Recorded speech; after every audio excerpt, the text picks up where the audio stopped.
कि ये one of the most important topic है आपका वोल्टेज डिवाइडर रूल। अब जैसे कि इसके नाम से ही पता लग रहा है कि वोल्टेज डिवाइडर काम क्या करता है, तो वोल्टेज डिवाइडर का सिंपल सा काम है आपका वोल्टेज को डिवाइड करना, ठीक है। अब यहाँ पे अगर मैं सर्किट देखूं तो सर्किट कैसा बनेगा। अब यार आप लोगों ने 12th क्लास में जनरली पढ़ा होगा कि वोल्टेज कहाँ डिवाइड होता है। वोल्टेज वहीं डिवाइड होता है जहां पे आपका सर्किट सीरीज में होता है, ठीक है। तो चलो हम अपना एक सर्किट यहाँ पे ड्रॉ कर लेते हैं।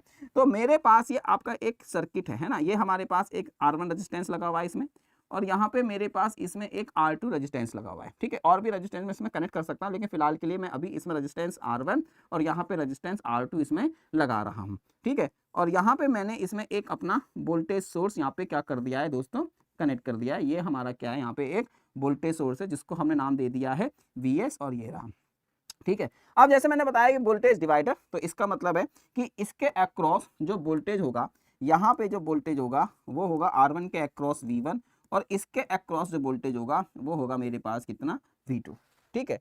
तो ये हमारे पास कुछ इस तरीके से यहाँ पर है। अब ये जो टोटल वोल्टेज हुआ, तो टोटल वोल्टेज अगर आप देखेंगे तो टोटल वोल्टेज मेरे पास क्या है, VS is equal to V1 plus के V2, है ना। ये हमारे पास इसका टोटल वोल्टेज हुआ। तो टोटल वोल्टेज क्या है, सम ऑफ V1 प्लस V2। अब मेरे को यहाँ पे V1 और V2 की वैल्यू यहाँ पे कैलकुलेट करनी है। तो V1 और V2 निकालने से पहले, क्योंकि आपको पता है कि वोल्टेज का जो फॉर्मूला होता है वो होता है I इंटू R, ठीक है। तो हमको पता है कि जो हमारे पास वोल्टेज का फॉर्मूला होगा वो होता है हमारे पास VS इज इक्वल टू, ये हो जाएगा I इंटू R।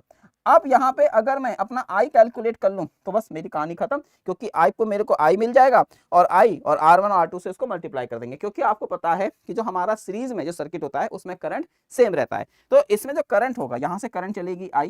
अब ये जो I करंट है ये हमारी R1 और R2 दोनों में कैसी रहने वाली है, सेम रहने वाली है, ठीक है। तो अब अगर मैं यहाँ से अपना I निकालूं, तो I निकालने के लिए मेरे को इसमें टोटल रेजिस्टेंस निकालना पड़ेगा सबसे पहले। तो सबसे पहले मैं यहाँ पे निकाल लूंगा अपना R इक्विवेलेंट। तो मेरा यहाँ पे जो R इक्विवेलेंट निकल के आएगा, तो R इक्विवेलेंट क्या हो जाएगा, अब चूंकि रेजिस्टेंस सीरीज में है तो ये हो जाएगा सिंपली R1 प्लस का R2।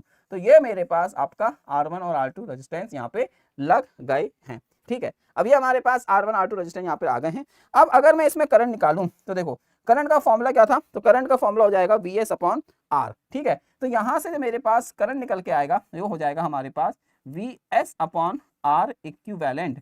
तो यहाँ से मेरे पास जो I निकल के आ जाएगा वो आ जाएगा आपका VS अपॉन, आप इसको बोलेंगे R1 प्लस का R2, ठीक है। ये मेरे पास इस करंट की वैल्यू को मैंने यहाँ पे निकाल लिया, ठीक है। ये मेरे पास यहाँ पे इस करंट की वैल्यू को हम यहाँ पे निकाल चुके हैं। अब ये जो मेरे पास करंट की वैल्यू निकल के आई है, ठीक है। अब ये जो मेरे पास यहाँ पे करंट की वैल्यू निकल के आई है, ओके, यहाँ पे हमने क्या करा, अपनी करंट की वैल्यू को इस तरीके से यहाँ पे कैलकुलेट कर लिया। अब मेरे को क्या चाहिए, R1 में यहाँ पे वोल्टेज चाहिए, तो हम यहाँ पे लिखेंगे कि वोल्टेज अक्रॉस R1 रेजिस्टेंस। तो यहाँ पे हो जाएगा वोल्टेज अक्रॉस, है ना, R1 रेजिस्टेंस, ठीक है। तो है ना, R1 रेजिस्टेंस के अक्रॉस हमको यहाँ पे क्या चाहिए, वोल्टेज चाहिए। तो ये हो जाएगा हमारे पास V1 is equal to I into R1। अब आपको पता है कि यहाँ पे हमारा जो क्या बोलते हैं, करंट सेम रहेगा, तो यहाँ पे हमारे पास हो जाएगा V1। अब I की वैल्यू कितनी है, VS upon R1 plus R2। तो इसको सिंपली मैं ऐसे करके यहाँ पे दोस्तों लिख सकता हूँ। तो ये हमारे पास आपका इस V1 की वैल्यू को मैंने यहाँ पे लिख लिया। तो ये मेरे पास आपका क्या निकल के आ गया है, V1। अब अगर मैं यहाँ पे V2 की वैल्यू निकालता हूँ, ठीक है। अब अगर मैं यहाँ पे अपनी V2 की वैल्यू निकालता हूँ तो V2 हो जाएगा सिंपल मेरा कितना, I इंटू R2। तो यहाँ से आपका V2 कितना आ गया, तो I हमारे पास आ जाएगा आपका कितना, R1 upon R1 plus R2, और इंटू सॉरी यहाँ पे हमारे पास क्या आएगा, यहाँ पे मेरे पास आएगा कितना, आपका R2। तो ये मेरे पास क्या होगा, आपका सिंपली R2। तो यहाँ से मेरे पास आ जाएगा R2 अपॉन, आप इसको लिखेंगे R1 प्लस R2, और N2 में ये हमारे पास आ जाएगा कितना, आपका VS। तो ये हमारे पास क्या निकल के आया है दोस्तों, आपका वोल्टेज, ठीक है। तो ये हमने यहाँ पर अपना वोल्टेज यहाँ पे निकाल लिया, है ना। तो यहाँ पे आपने देखो अपना V1 भी कैलकुलेट कर लिया होगा, यहाँ पे हमने अपना V2 भी कैलकुलेट कर लिया, और इसी को हम बोलते हैं यहाँ पे आपका वोल्टेज डिवाइडर रूल। इसी